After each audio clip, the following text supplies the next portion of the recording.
हमारे घर के आसपास रहने वाले लोगों को पड़ोसी कहा जाता है। पड़ोसियों से रिश्ता अच्छा हो या बुरा, दोनों ही बातों से जीवन प्रभावित होता है। दरअसल आपके पड़ोस में रहने वाले लोग और उनका वातावरण आपके जीवन को स्थायी तौर पर प्रभावित करता है, और इन्हीं सब बातों को समझने के लिए यह जबरदस्त कहानी लिखी गई है। मुझे पूरी उम्मीद है कि ये कहानी आपको पड़ोसी देशों के महत्व से अवगत कराएगी। धरतीपुर नाम का बहुत बड़ा राज्य था, जिसके पड़ोस में बहुत से छोटे छोटे राज्य बसे थे। धरतीपुर का प्रतिनिधित्व वही व्यक्ति कर सकता था जिसे वहां की जनता द्वारा चुना जाता था, अर्थात धरतीपुर में लोकतंत्र स्थापित था। यहाँ राजा का चुनाव बड़े अनोखे तरीके से किया जाता था। राजा के पद पर खड़े उम्मीदवारों को युद्ध कला के साथ साथ ज्ञान में भी पारंगत होना पड़ता था, और फिर उन उम्मीदवारों को चुनाव चिन्ह के रूप में अलग अलग रंग के पत्थर दिए जाते थे, और जनता को हर उम्मीदवार के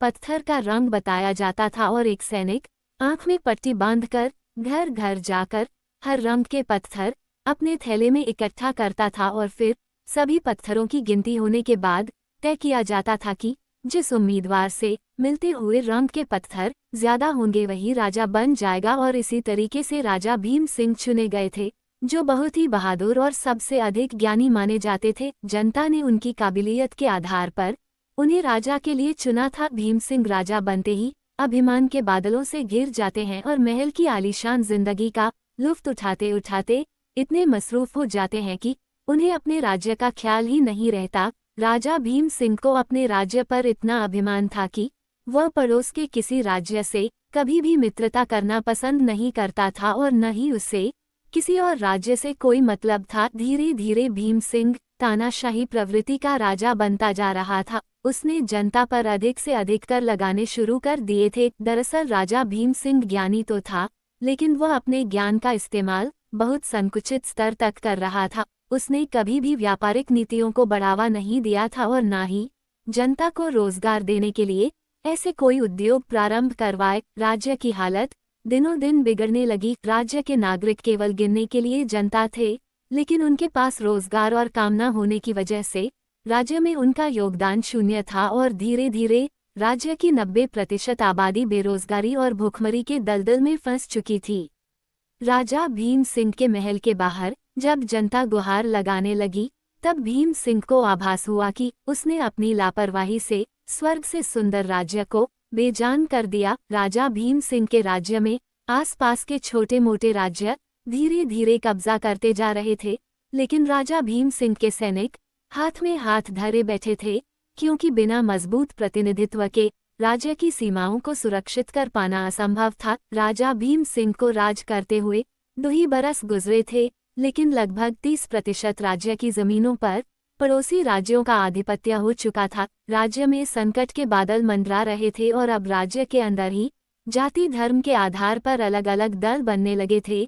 जनता राज्य के विरोध में उतर चुकी थी। सभी भीम सिंह को राजा का पद छोड़ने के लिए नारे लगाने लगते हैं, लेकिन राजा भीम सिंह मोहमाया के लोभ में अंधा हो चुका था। उसे अपने राज्य के लोगों का कोई ख्याल नहीं था। एक दिन वह अपने महल में मदिरापान कर रहा था। अचानक पड़ोसी राज्यों की सेना का आक्रमण धरतीपुर राज्य में शुरू हो जाता है। सभी अपनी जान बचाने के लिए इधर उधर भागने लगते हैं। इसी बीच राजा भीम सिंह का एक सैनिक बहादुरी से लड़ते हुए दुश्मन राज्यों के बहुत से सैनिकों को भागने पर विवश कर देता है। सैनिक को लड़ता देख बाकी लोगों में भी आत्मविश्वास बढ़ जाता है, और राज्य की जनता भी लड़ाई में उसका साथ देने लगती है। और देखते ही देखते राजा भीम सिंह की सेना पड़ोसी राज्यों के सैनिकों पर भारी पड़ते हैं और उन्हें उल्टे पैर भागने पर मजबूर कर देती है। इस सैनिक की बहादुरी की वजह से राजा भीम सिंह का राज्य तो बच गया था, लेकिन उसका पद खतरे में था। राज्य का एक भी नागरिक भीम सिंह को राजा के रूप में स्वीकार करने को तैयार नहीं था। मजबूरीवश भीम सिंह को कार्यकाल पूरा होने से पूर्व ही अपना पद त्यागना पड़ता है, और राजा की जगह पर बिना चुनाव किए उस सैनिक को राजा बनाया जाता है जिसने अपने युद्ध कौशल से धरतीपुर राज्य की रक्षा की थी। ये सैनिक वैसे तो सामान्य परिवार का था, लेकिन उसके अंदर एक राजा की सभी गुण मौजूद थे। राजा बनते ही वह सबसे पहले अपने पड़ोसी राज्यों से मित्रता स्थापित करने का कार्य करता है, और धीरे धीरे व्यापारिक रिश्तों को मजबूत करते हुए अपने राज्य को एक नई दिशा की ओर ले जाने लगता है। आसपास के सभी राज्यों में व्यापार प्रारंभ होने से मुद्रा का आदान प्रदान उच्च स्तर पर होने लगता है, जिससे सभी राज्य धन धान्य से भरपूर हो जाते हैं। लेकिन व्यापार करते हुए कई बार कुछ बातों को लेकर इन राज्यों में आपसी मतभेद उत्पन्न होने लगते हैं, जिसे संतुलित करने के लिए एक मुख्य प्रतिनिधि को चुनने का प्रस्ताव रखा जाता है और वह प्रतिनिधि केवल व्यापारिक मतभेदों को नियंत्रित करने के लिए चुना जाना था, जिसके लिए सभी राज्यों के राजा अपनी दावेदारी प्रस्तुत करते हैं। मुख्य प्रतिनिधि का चुनाव करने के लिए धरतीपुर राज्य की पत्थर के सहारे चुनाव करने की प्रक्रिया अपनाई जाती है, जिसके लिए सभी राज्यों से बराबर मात्रा में लोग बुलाए जाते हैं और सभी को एक बड़े से गड्ढे में अपने पसंदीदा राजा से मिलते हुए रंग का पत्थर फेंकना पड़ता है और जब सारे पत्थर इकट्ठे हो जाते हैं तो उनकी गिनती की जाती है और परिणाम स्वरूप धरतीपुर के उसी सैनिक को सबसे ज्यादा तवज्जो दी जाती है। उससे मिलते हुए रंगे के पत्थर सबसे अधिक पाए जाते हैं और उसे ही सम्राट का दर्जा दे दिया जाता है।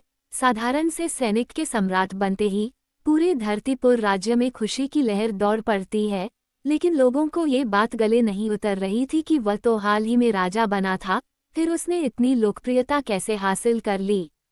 सभी राज्यों के लोगों ने उसे ही अपना प्रतिनिधित्व करने के लायक समझा। दरअसल ये सैनिक बहुत ही व्यवहार कुशल था। उसने राजा बनते ही सबसे पहले अपने पड़ोस में उपस्थित राजाओं से गहरी मित्रता बनाई थी, जिससे उसने वहां के लोगों के दिलों में भी अपनी जगह बना ली थी और सभी से अच्छे रिश्तों की वजह से उसे सम्राट का दर्जा प्राप्त हुआ था। इस सैनिक ने पड़ोसी राज्य से रिश्ते बनाने के महत्व को समझा था, जिससे वह योग्य शासक बन पाया और उसने अपने राज्य को कामयाबी की बुलंदियों तक पहुंचाने में सफलता हासिल की और इसी के साथ यह कहानी समाप्त हो जाती है।